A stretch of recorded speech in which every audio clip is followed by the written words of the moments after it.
Habib, apa arti kemerdekaan sedangkan suara rakyat terus-menerus ditindas pemerintah dengan peraturan yang tidak masuk akal ini?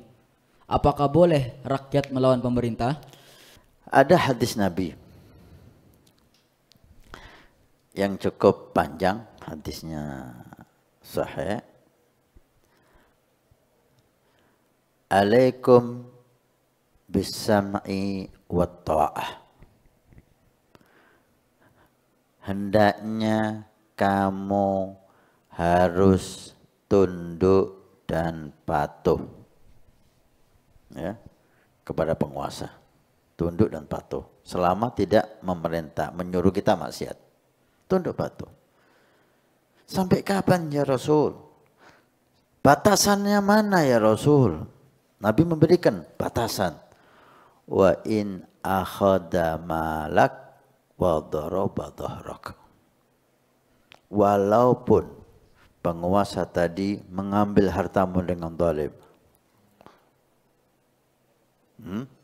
Mengambil hartamu dengan zalim. Dengan segala istilahnya kah? Apa itu istilahnya? Dan ditambah lagi oleh Nabi, supaya tidak ada celah untuk kita memberontak penguasa yang sah. Wa daraba dhahrak. Walaupun mereka memukul punggungmu. Memukul kita, mendolimi kita, mengambil harta kita, memukul kita. Apa yang harus kita lakukan? Melawan? Enggak. Memberontak? Enggak. Demo? Enggak. Apa? Tunduk, patuh, taat. Ini perintah Nabi SAW. Ini ajaran agama kita. Kalau kita laksanakan, kita akan dapat pahala dari Allah. Kita melaksanakan perintah Nabi. Bukan kita takut. Bukan kita pengecut. Ini perintah Nabi. Untuk menghindari kekacauan negara. Penguasa yang zalim lebih baik daripada kehancuran suatu negara. Lebih baik penguasa zalim tapi aman daripada untuk merebut kekuasaan dengan demo, dengan kudeta sehingga hancur masyarakat ini. Seperti yang terjadi di negara-negara Arab, di Syria. Dengan alasan penguasa zalim, kudeta, hancur semua sekarang. Tidak ada penguasa yang benar dan tidak ada ekonomi yang baik, tidak ada keamanan, hancur. Masyarakat dihantui ketakutan.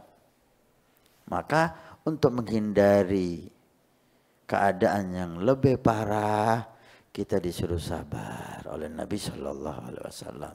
Terima, taat, patuh, tunduk. Sampai kapan wahai Nabi? Batasannya apa? Walaupun mengambil hartamu dengan zalim dan memukul punggungmu dengan zalim. Dan ini yang dilakukan oleh ulama kita. Imam Syafi'i dizalimi, sabar. Imam Malik dizalimi, sabar. Abu Hanifah sampai meninggal di penjara, sabar. Imam Ahmad dipecut, dipukul, sabar. Dan demikian yang dilakukan oleh para salafun salihin.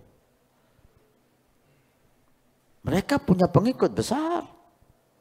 Kalau memberontak pun mungkin menang. Karena di saat itu senjatanya sama-sama pedang, enggak seperti sekarang.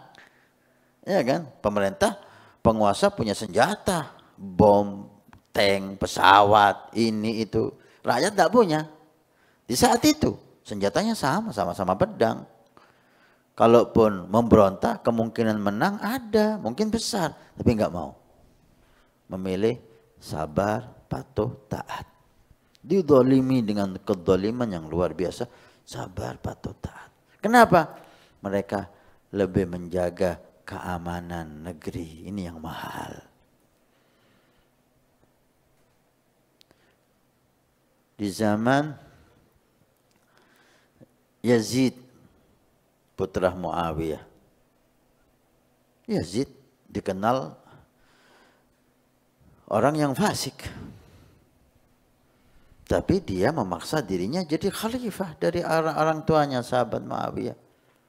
Sahabat Nabi banyak waktu itu. Di saat itu banyak sahabat Nabi. Tapi nggak ada yang berontak. Yazid zalim, Yazid fasik, dan sahabat Nabi banyak di situ. Apa yang dilakukan sahabat? Memberontak? Mengumpulkan massa? Enggak. Alas, sabar. Tunggu takdir Allah.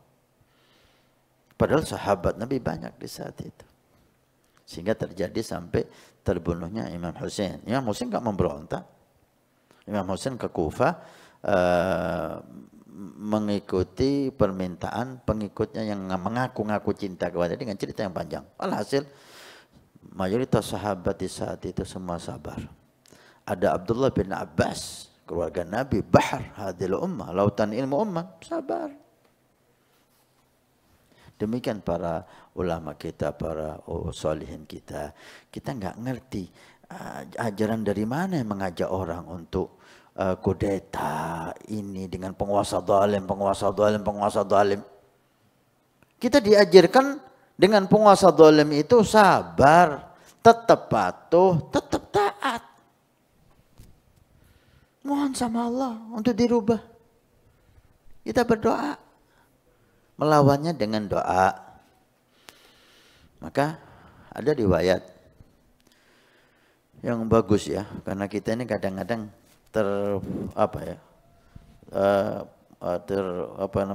provokatori gitu ya. Kita kena provokator sehingga kita ikut-ikutan mencaci, menghujat dan seterusnya kepada penguasa kita.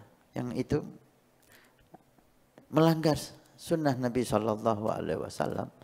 Ada hadis yang mengatakan, jangan kamu caci penguasa kamu. Jangan kamu caci penguasa kamu. Kenapa? Itu enggak menyelesaikan masalah. Itu menambah ya masalah. Jangan kau caci penguasa kamu dengan kezaliman mereka. Karena itu kan dosa-dosa kamu. Penguasa yang zalim itu karena dosa kita. Allah jadikan bentuk penguasa zalim. Kalau kita menganggap penguasa kita zalim, itu jangan salahkan dia, salahkan diri kita. Itu dosa kita. Kalau mau Allah berhidayah dia, kalau mau Allah rubah dia, ya rubah diri kita. Innallaha la yughayyiru illa yughayyiru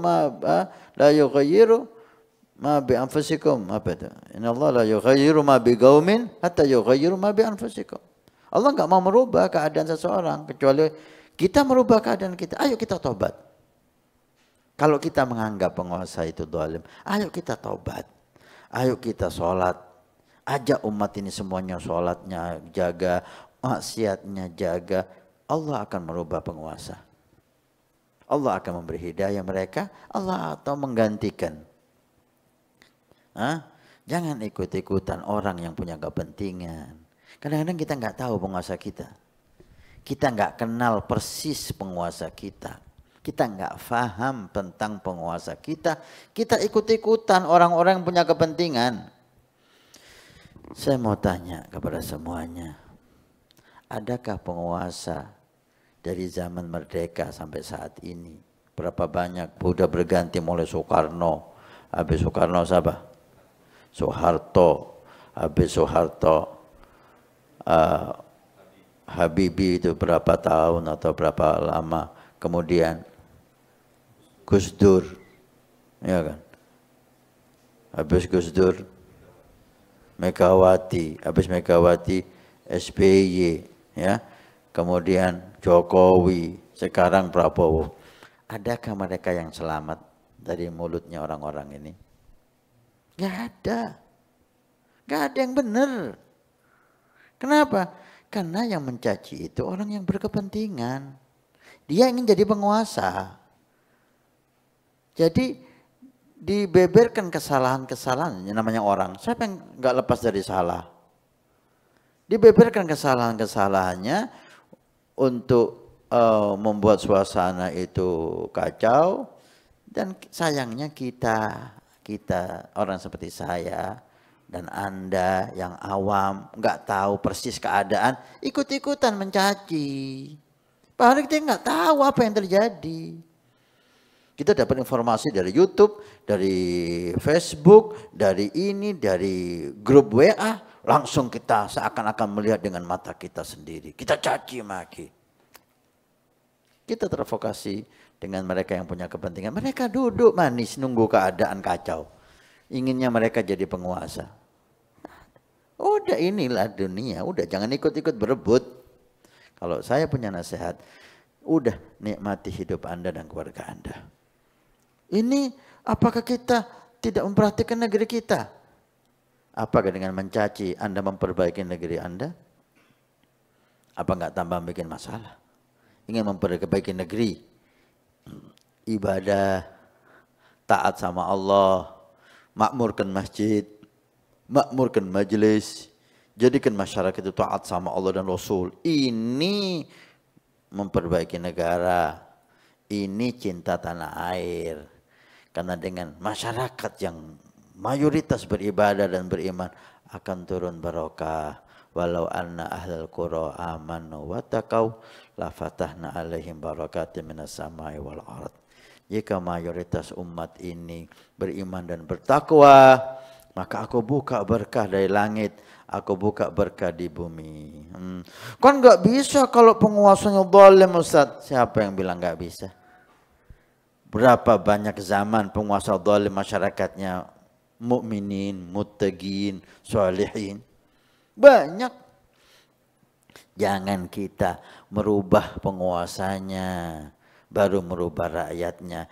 Itu sulit terjadi. Yang ada pertempuran, percekcokan, pembunuhan seperti negara-negara yang lain. Kalau mau merubah masyarakatnya ini lu rubah. Jadikan masyarakat bertakwa. Jangan Anda ngurusi penguasa. Masyarakatnya urus. Buat mereka sholat semuanya. Buat mereka takwa. Buat mereka ibadah. Allah yang akan merubah nanti dengan cara yang indah. Tanpa ada pertengkaran. Tanpa ada pembunuhan.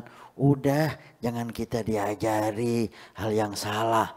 Akhirnya terjadi seperti negara-negara ini di Arab sana. Hancur, maunya membela negara, maunya mengganti penguasa yang zalim, akhirnya yang mengganti lebih zalim lagi.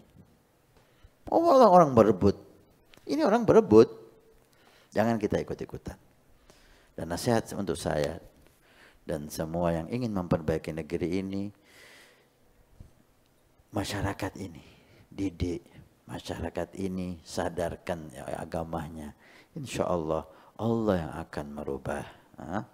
Dan ini betul-betul teruji setiap zaman. Dengan kita konsentrasi dakwah ilallah di masyarakat, keadaan tenang, keadaan aman dan damai, keberkahan membuat Allah memberi hidayah penguasa atau mengganti dengan orang yang baik. Tapi cara yang dipakai oleh sebagian saudara kita dengan harus merubah penguasa terlebih dahulu, akhirnya yang terjadi kehancuran, kekacauan, dan tujuan tidak tercapai.